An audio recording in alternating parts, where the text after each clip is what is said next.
কারণ আল্লাহকে ভুলে যাওয়া যাবে না, আল্লাহকে ভুলে যাওয়া যাবে। এই জন্য আল্লাহ তাআলা বলেন, ইয়া আইয়ুহাল ইনসানু মা গররাকা বিরাব্বিকাল কারীম।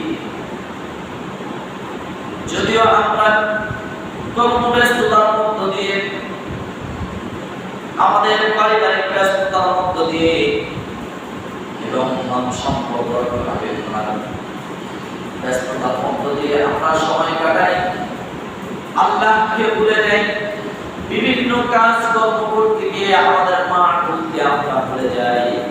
আল্লাহ পাক রব্বুল আলামিন বলেন, ইয়া আইয়ুহাল ইনসানু মা গররাকা বিরাব্বিকাল কারীম। হে মানুষেরা, ইয়া আইয়ুহাল ইনসান, হে লোক সকল, মা গররাকা বিরাব্বিকাল কারীম, তোমাদের সেই পালনকর্তা থেকে কোন জিনিসটা তোমাদেরকে বিমুখ করলো, তোমাদেরকে দূরে সরে দিল। আজকে আমাদের সমাজের ভিতরে আল্লাহ তাআলাকে ভুলে যাওয়ার জন্য সম্পদ এবং সন্তানের যথেষ্ট। কি বলেন? সম্পদ এবং সন্তান, এটা হচ্ছে মূল কারণ। এটা কি মূল কারণ? কারণ সন্তান এটাও দুনিয়ার একটা ফসল, সম্পদ এটাও দুনিয়ার ফসল। এই সন্তান এবং সম্পদ, এই দুইটা যখন আমরা দেখি, এই দুইটার পিছনে যখন বেশি ঝুঁকে পড়ি, তাহলে আমরা আল্লাহকে ভুলে যাই, রাসূলকে ভুলে যাই, সুন্নাহকে ভুলে যাই, কোরআন থেকে আমরা বিমুখ হয়ে যাই। বুঝি না হালাল, বুঝি না হারাম, সব কিছু ভুলে গিয়ে আমরা সেই দিকে দৌড়াই। কি বলেন?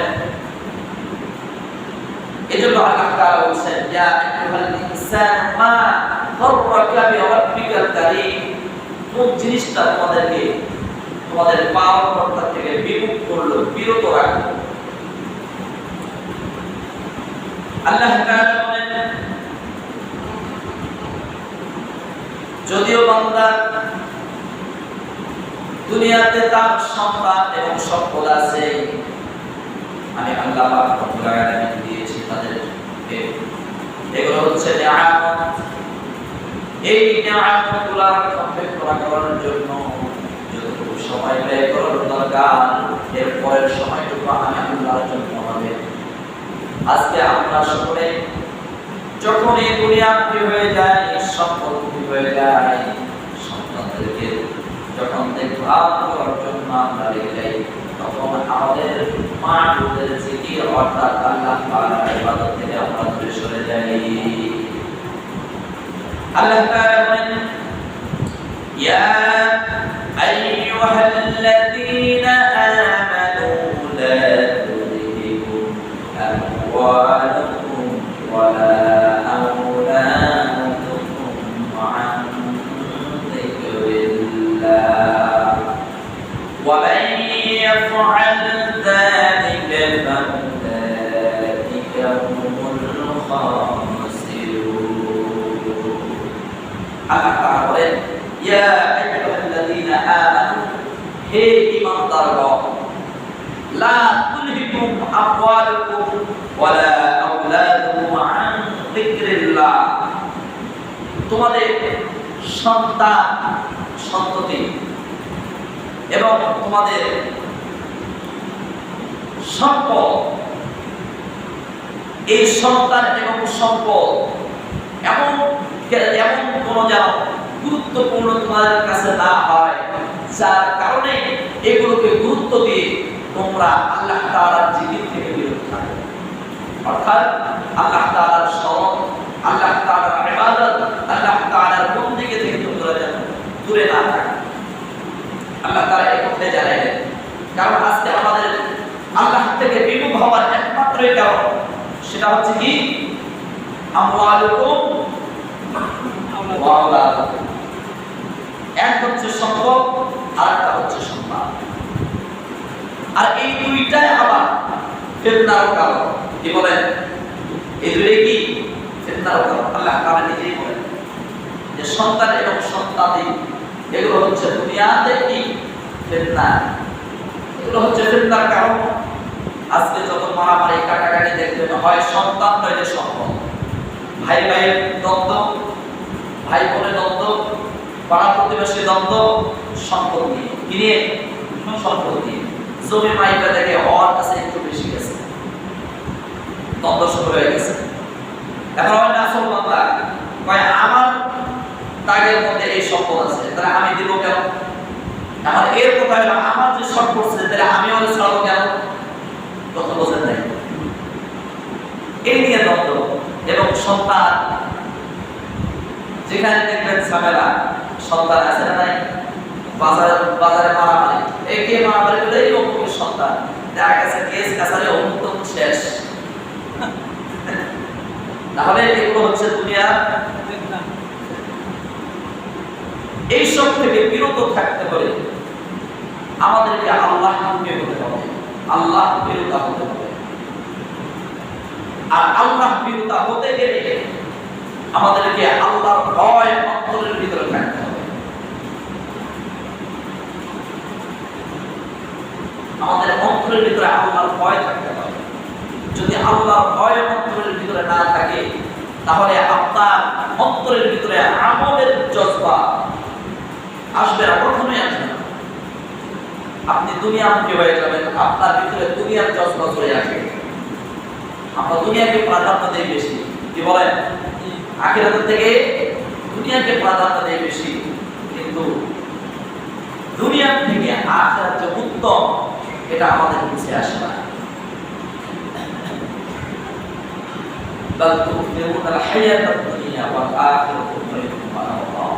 আল্লাহ তাআলা বলেন বস্তুত তোমরা তো দুনিয়াকে প্রাধান্য দাও, কিন্তু আমি আল্লাহ তাআলা তোমাদের জন্য আখিরাতকে শ্রেয় বানিয়ে দিয়েছি, উত্তম বানিয়ে দিয়েছি। কারণ দুনিয়া হচ্ছে ক্ষণস্থায়ী আর আখিরাত হচ্ছে চিরস্থায়ী। দুনিয়া হচ্ছে 50, 60, 70, 80, 100 বছরের জিন্দেগি, আর আখিরাত হচ্ছে অনন্তকালের জিন্দেগি, যেটার শুরু আছে। এই জন্য সম্মানিত উপস্থিতি, যেহেতু আমরা একটা আমলের মৌসুম পার হয়ে আসলাম, এখন আমাদের উচিত হচ্ছে দুনিয়ার কাজ করবই যতটুকু প্রয়োজন, আমাদের চাহিদা অনুযায়ী যতটুকু প্রয়োজন, এরপরে আমরা যেন আল্লাহকে ভুলে না যাই, আমরা যেন রাসূল সাল্লাল্লাহু আলাইহি ওয়াসাল্লামের আদর্শ যেন ভুলে না যাই। কারণ মানুষ এমন একটা জিনিস, মানুষ এমন একটা জীব যেটা ক্ষণে ক্ষণে পোল্ট্রি মারে, ক্ষণে ক্ষণে কি পোল্ট্রি মারে। যখন একটু কিছু পায় শুকরিয়া আদায় করে, আর যখন একটু দূরত্ব বাড়িয়ে নেয় তখন সে নাফরমানি করা শুরু করে। কথা ঠিক কি না? তখনই নাফরমানি করা শুরু করে। এই জন্য আল্লাহ সুবহানাহু ওয়া তাআলা বলেন কুতিলাল ইনসানু মা আকফারা। আল্লাহ তাআলা কুতিলাল ইনসানু মা আকফারা, মানুষ ধ্বংস হোক, কারণ সে বড়ই অকৃতজ্ঞ। কারণ তার সামনে যখন নিয়ামত আসে খুব শুকরিয়া আদায় করে, আল্লাহ আমার এই দিছে ওই দিছে, কিন্তু যখনই সেটা পেয়ে গেল তখনই আল্লাহ নাফরমানি করা শুরু করে। কি বলে? তখনই বান্দা নাফরমানি শুরু করে।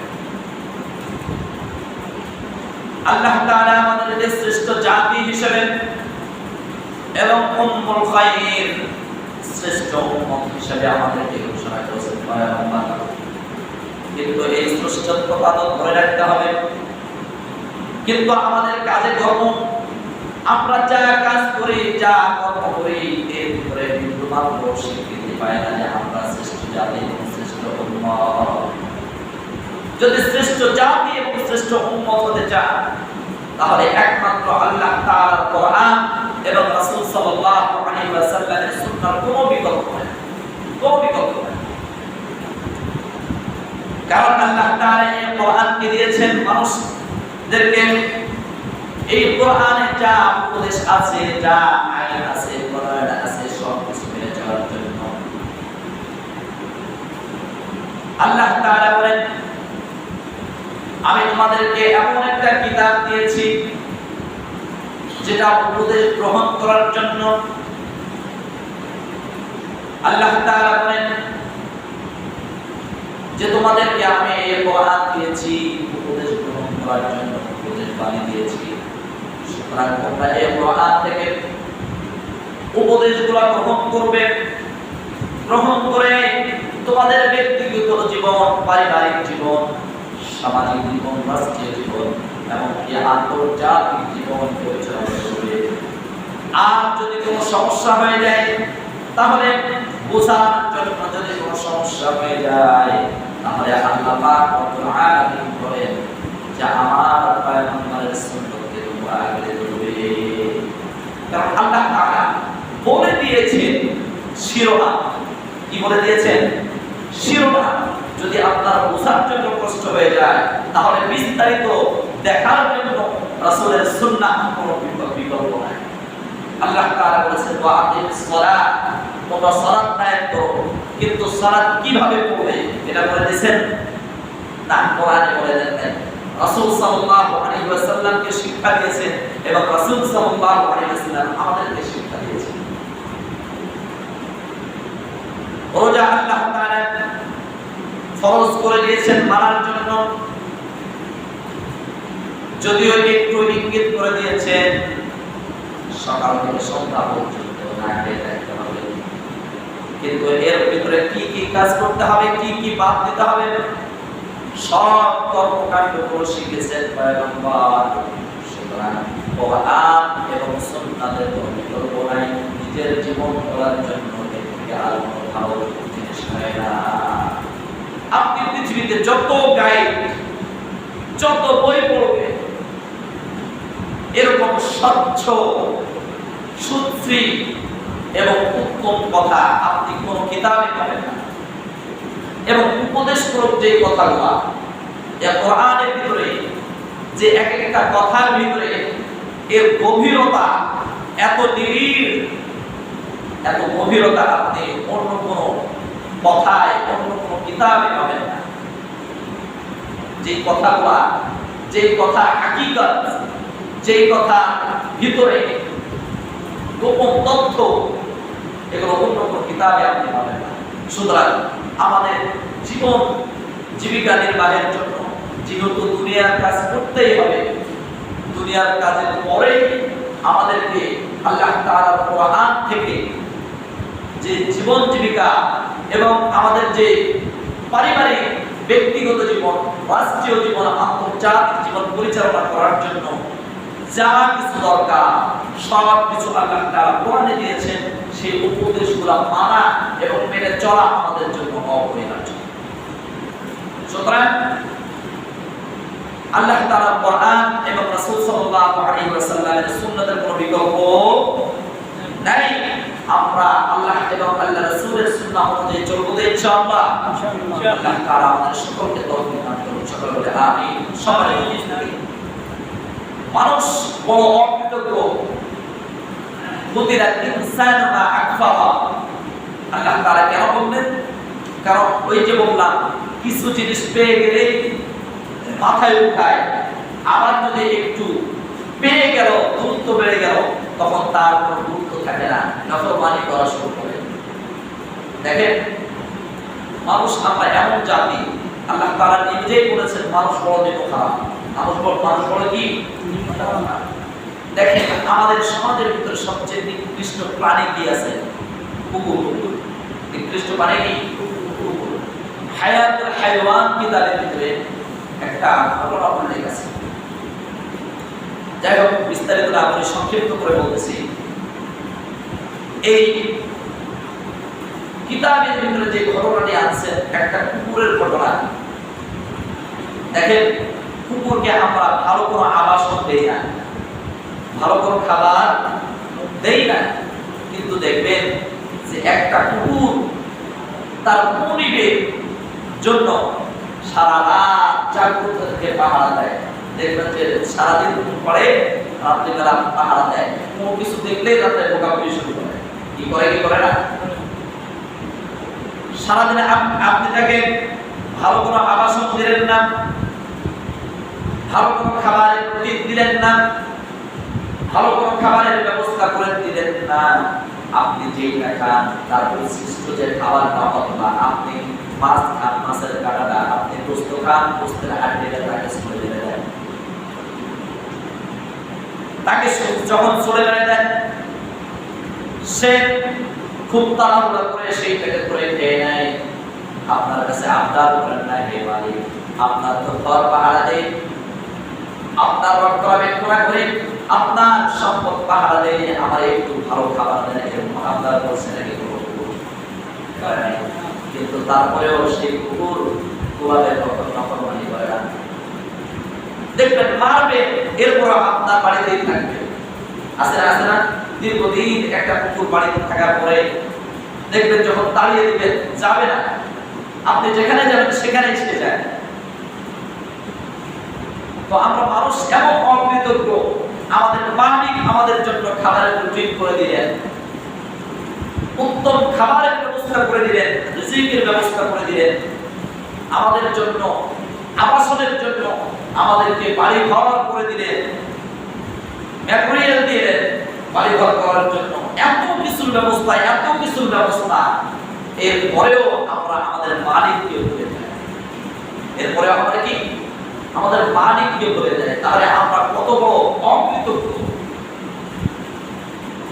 কত বড় অকৃতজ্ঞ। এই জন্য সম্মানিত উপস্থিতি, যে সময়টা আসছে, এই সময়টা একটা আমলের গুরুত্ব বাড়িয়ে দেয়, কিন্তু এই সময়ের ভিতরে আমাদের আমলের সাথে লেগে থাকতে হবে। কি বলেন? আমাদের আমলের সাথে লেগে থাকতে হবে। হ্যাঁ, ঈমানি পরীক্ষা আসবে, আপনাকে সম্পদ দিয়ে, জান মালের ক্ষতি দিয়ে, সব কিছু দিয়ে, ভয় ভীতি দিয়ে আপনাকে আল্লাহ তাআলা পরীক্ষা করবেন। এরপরেও কি থেমে থাকা যাবে না? পরীক্ষায় উত্তীর্ণ হতে হবে,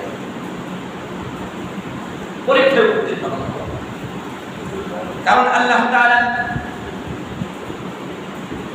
তিনি পরিষ্কার ভাবে বলে দিলেন, যখন কোন বান্দা বলবে ক্বালু আমান্না, যখন ঈমানের দাবি করবে, ঈমানদার দাবি করবে, আল্লাহ তাআলা বলেন ওয়ালানাবলুওয়ান্নাকুম বিশাইইন মিনাল খাউফি ওয়াল জু'i ওয়া নাকসিন মিনাল আমওয়ালি ওয়াল আনফুসি ওয়াত তামারাত ওয়া বাশশিরিস সাবিরিন।